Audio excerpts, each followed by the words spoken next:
All right.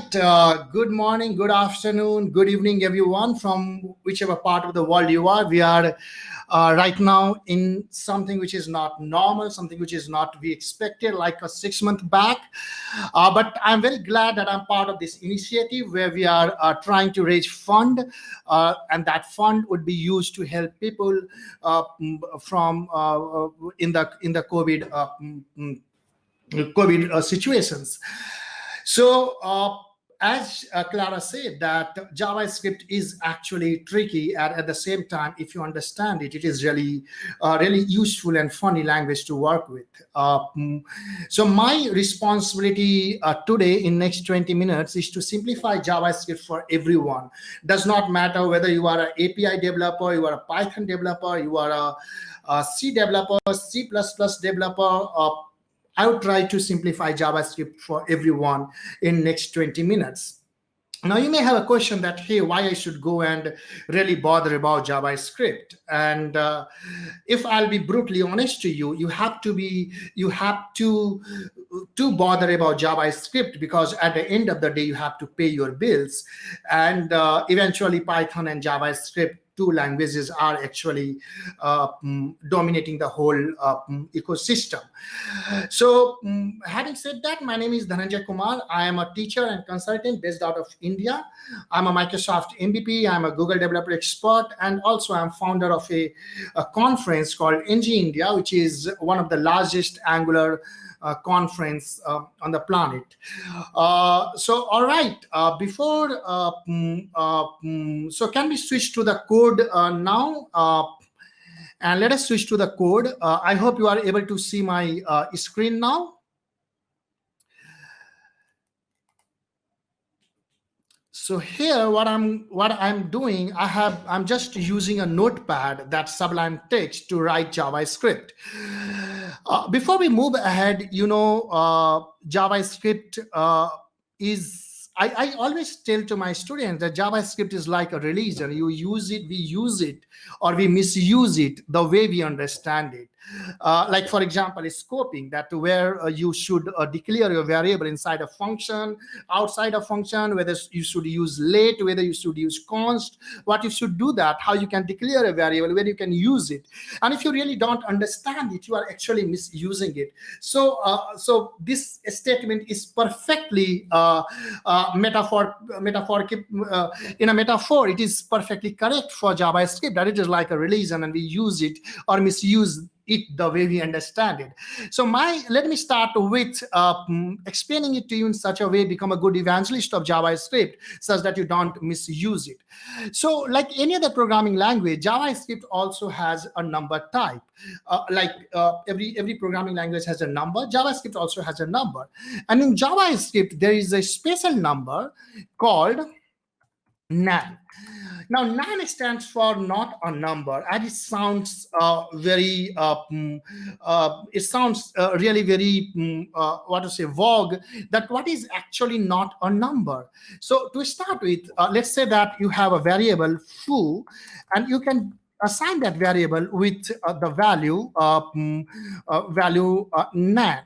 Now, here, if I let's go and print that value, and here you are printing that foo. So you should get here you should get output nan. All right. Now the funny part starts here. As I told you, that nan stands for not a number. Nan is equal to not a number. But if I go and print type of foo, and here JavaScript really surprises us. It tells us that, hey, type of nan is number. At one hand, you are saying that nan is actually not a number, but type of nan is a number. And that's the beauty of JavaScript. Yes, there is a number in JavaScript which actually represents not a number. Now, you may be wondering that, hey, why I need not a number? Like, I really don't understand it. What is the requirement of that? Let us take that for the consideration. And suppose you are adding to number. So here I'm saying that var add, var sum, and you are adding 7 with, now this add operation needs to operand. First operand is 7, and the second operand, for some matter, let us say it is missing. You do not have second operand available with you. In JavaScript, any missing value is represented by undefined. So here I'll say that, hey, the second value is missing, second operand is missing, but perform this operation for me. And when I perform this operation, and if you look at the output in the bottom, you see that JavaScript tells you that the value of sum is null. What actually JavaScript tells you that, hey, 7 plus undefined, I do not know what is the answer. What is 7 plus undefined? JavaScript tells you here, but it says that I know it is not a number. It is actually like a storybook. If you read it, that, hey, 7 plus undefined, I don't know what is this, but what I know is it is not a number. That is what NaN is. That is why you need NaN in a language, and that is why JavaScript provides you that. And since NaN is a number, you can perform all operation which you can perform on any other number.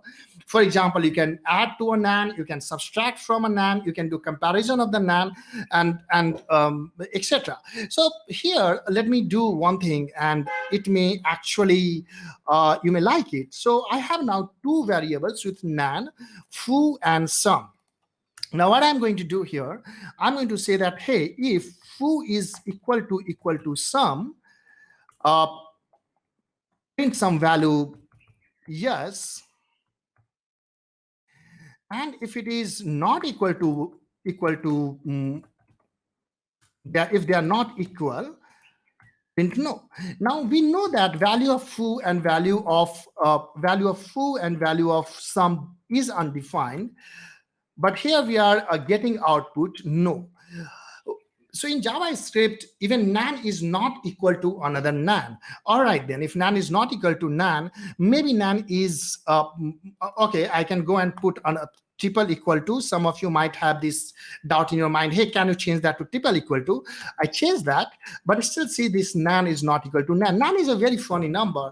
Here, let me go and check that, hey, whether NaN is greater than 7. I'm just taking a random number here. It would say, no, NaN is not greater than 7. All right, well, then NaN should be less than 7. It will say that, no, NaN is even not less than 7. All right, then NaN should be equal to 7. I'm just taking 7 as a number. You can take any number for that matter. And it says that, hey, NaN is even not equal to 7. Now, this is something which is which may give you a little bit of stress that, hey, how then I can check value for NaN? Sometimes you might have come across emails or on a website that your total price is NaN, total cost is NaN, and all that. They might have not checked that, right? Because it's not working. NaN is not equal to NaN. What to do? So to do that, what JavaScript has done to check the value of NaN, it has given you a function called isNaN, and you can pass inside that foo. And here now, when I run this, it says that, yeah, foo is equal to NaN, so everything is fine. All right, so we are working with his NaN and everything looks good. But what if for some reason value of foo is not none and value of foo is undefined? Now I have changed in line number 11 value of foo from NaN to undefined. And here again, I'm using isNaN to check for the value of whether that value of foo is NaN or not. And right now you see that isNaN returns me true even for the undefined. So actually isNaN is not completely bulletproof solution to find whether a value is NaN or not. So if you really need to find out whether a value is NaN or not, you can use something called number is NaN. Now number is NaN is really powerful, and it would tell you that, hey, foo is not NaN here because foo is undefined. All right, I changed this foo to NaN, and now a number of that would give me a true, yeah, foo is NaN. So NaN is one special value in JavaScript. Its type is number, and you should know that when you get NaN when you try to perform an operation. about which JavaScript is not very sure that whether that operation is going to yield a number result or not. So for example, every programming language has something called divide by zero exception, right? When you try to divide a number by zero, you get an exception. In JavaScript, if you try to do that, here, let me go and try to divide 7 by 0, and here I'm just for this. So let us say I'm trying to divide 7 by 0. All right, so is it my screen clear to you, everyone?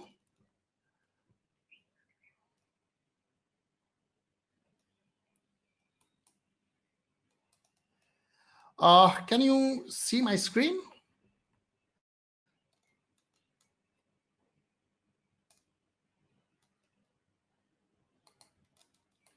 All right, so here, what I'm trying to do, I'm trying to divide by 0. And if you look at the output here, you see you are getting something else, that is infinity. So infinity is another special number value which you can use in JavaScript, and infinity, you get infinity value when you try to divide by 0 and so on. So if you try to divide, let us say, nan by 0, and you see that what you are getting, getting a nan, because it's saying that first operand is not a number, so it cannot divide by 0. It cannot give you cannot give you value infinity. Keep in mind that type of infinity is also number. So these two special type of number you should keep in mind, nan and infinity. Most of the time you'll be dealing with nan. You get nan when you are trying to perform an operation, and JavaScript is not able to evaluate that operation to a number. So that was my first demo for you. I tried to simplify you that nan. Let me quickly check Slack that whether everything is good. Yeah, it seems everything is good. My screen is you are able to see my screen. Just a minute, I'm just checking that whether the screen is okay or not. All right, now next thing what I'm going to talk is scoping and hoisting. And before this talk, I was chatting with Clara, and she was saying that she is not a big fan of JavaScript, and a few days back she was doing some sort of JavaScript, and she was not able to get this scoping and hoisting. And in next 5 to 7 minutes, let me try my level best to explain this, what is scoping and hoisting in JavaScript. So scoping determines visibility of a variable, where you can declare a variable and where you can read that variable. That is called scoping, and that is true for in all programming languages. So what I'm going to do here after nan, all right, so let's say that I have a function here, add. Let this function like this now, and I'm calling this function here, right here, add. All right, and here I have declared a variable called foo, and value of foo is equal to 9, and then just printing that value of foo. Right here I'm printing it, and then I'm printing it inside the function as well. So you see that you are getting 9 and 9. What I have done here, when I declare a variable var foo equal to 9, inside that JavaScript file, actually this variable I can say is globally declared for the execution context of that particular JavaScript file. This variable I can use anywhere inside this demo.js file, and that is why I'm able to access it inside this function add, and we are able to get expected output. So when you declare a variable like this, you are actually declare it into the current execution context, and in this case that is that demo.js file. So this is globally declared variable. Now what comes here is, you see that I am using this variable. I created this variable in line number 5, and I'm trying to use this variable in line number 3. Now what happens that you get JavaScript does not give you reference error, and it gives you a value undefined. Uh, Hold for a while here, and let us say that we change this foo to ku, and we have not declared ku anywhere. And when we run this, you see that JavaScript gives us error that hey, ku is not defined, and that's the reference error. But in case of foo, you are not getting reference error, and it is actually undefined. So what actually JavaScript does that when you declare a variable like this, what you are doing in line number 6, JavaScript basically breaks that into two statements. One is declaration, and another is the assignment. And it takes this declaration part and hoist it onto the top of the execution context. Now what happens that it hoists it on the top of the execution context, and the real assignment would happen where you have declared that variable. So here the real assignment is actually happening in line number 6, and variable is hoisted on the top, and that's the reason in between line number 1 and line number 6 value of foo is actually not 9, is actually undefined, and that's the reason you are getting here undefined. That is called hoisting of the variable.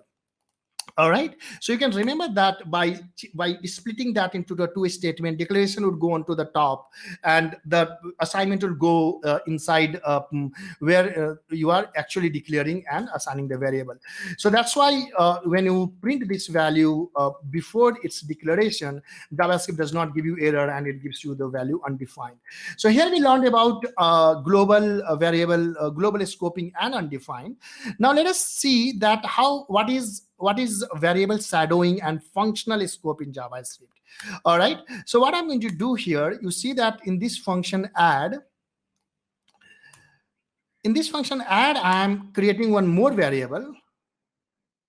In the function add, I'm creating a variable called var foo itself and assigning that value to 99. So now what is happening that for function add foo, so in this execution context, there are two foo variables, one for the global execution context and one for this function. Right now, when you run this application, for line number 11, you'll get, for line number 7, you'll get output 99, and line number 12, you'll get output 9. So what is happening here, that when you redeclare a variable inside a function, it shadows the variable which is created into the global scoping. All right, so here that is why you are able to you are getting different output here. Now many times I have seen people confuse you, asking that, hey, what if I print foo here, what would be the value? Whether it's for line number 6, we should get 9, or we should get 99, or we should get undefined. Now people who here, if you understood what I explained earlier, that when you declare a variable like this, what JavaScript does, it takes that variable and split it into two parts, and takes the declaration at the top of the execution context. So in this case, the top of the execution context, let us say, is line number 5. So here you have var foo, and then the assignment happening here, foo 99. Keep in mind, this foo, which you declared in line number 2, has nothing to say inside this add function. So here, of course, you'll get output undefined.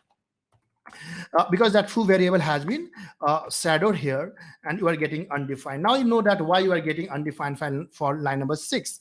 This is called functional level scoping. If you change this to ku and then you run, here you see that now you are getting 9 here and 99. So now foo is accessible inside that function as well. Keep in mind that you're not able to access ku outside that function, because the scoping of variable ku is only in that function. So when you try to do that, you should get some error that ku is not defined. All right, so this is called functional scoping. The third type of scoping is which became part of JavaScript in ES6, and that is called state block level scoping, or I like to call it statement level scoping. So here, let's go here and say that, hey, if I'm just creating a if statement here, and inside this if statement, what I'm doing, I'm creating a variable called let ku. So this the lifetime, the visibility of this variable ku is only inside this if statement. When you create a variable using let statement, that is, the variable is only visible inside that particular statement, and it does not get wasted. So when you try to run this, here you get 9 for this var. Let's get rid of this 9 as of now, and here you get ku for this 99. If you try to access this ku outside this if statement, JavaScript complains about that, and it tells you that, hey, it does not know, ku is not defined. Keep in mind that a statement level, block level scoping or statement level scope variables are not wasted. So when you try to access this here, it will JavaScript complains about that and tells you that, hey, ku is not defined. And this is called TDZ, temporal dead zone, because this is not a white state. So you cannot access a variable which is declared as a in a block scoping before it is created. So keep that in mind. So you learned here block level scoping, you learned about statement level scoping, you learned about the global scoping. The fourth type of scoping is called lexical scoping. What does it mean? That I have another function here, let's say add intern, okay, and here I'm passing add num1 and num2, and here I have var result equal to num1 multiply by 10. All right, and then inside this add intern, what I'm saying that, okay, var res1 is equal to res plus num2.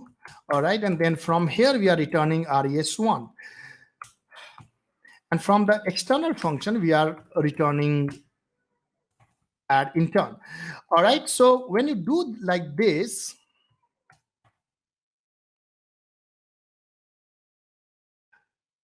when you do like this, when our internal function can access variable created in the parent function, it is called lexical scoping. So here I can access res inside add intern, and that is possible due to lexical scoping. And lexical scoping and closure goes hand to hand. In JavaScript, there's a concept called closure. Closure is an object which remembers in the environment it was created. So for example, add intern remembers when you call add intern, it remembers that what was the value of num1 and what was the value of res. That is very roughly we can call closure is. So here, if you go and run this app, run this function here, say var a equal to add, you call it let's say 10, and then you call 2, and if you print this a, wow, so here add intern, and we need to it function. All right, so here you see you are getting 102. In the same way, if you call add again with some different value, you'll get some different output. What I'm trying to tell you that when you call this add, due to lexical scoping and closure, for this 2 it remembers this value of 10, and after that when you call it to 20 and 2, it remembers this value 20. This is called lexical scoping and closure in JavaScript. Last but not least, like statement level scoping, you have const. When you want to create a const variable in JavaScript, you can do that like this, const 9, and here if you print this value, you'll get output. And if you try to modify that to something, JavaScript should complain about that. And here it's saying that here assign into a constant variable. Const is the scoping and the visibility of const variable is exactly the same like let. So it is block level scoping, it follows. Now you know that how you can declare a const variable, but sometimes you may come across a requirement where you have to declare a variable, declare a property as a read only. So let's say that I have the object called here name foo,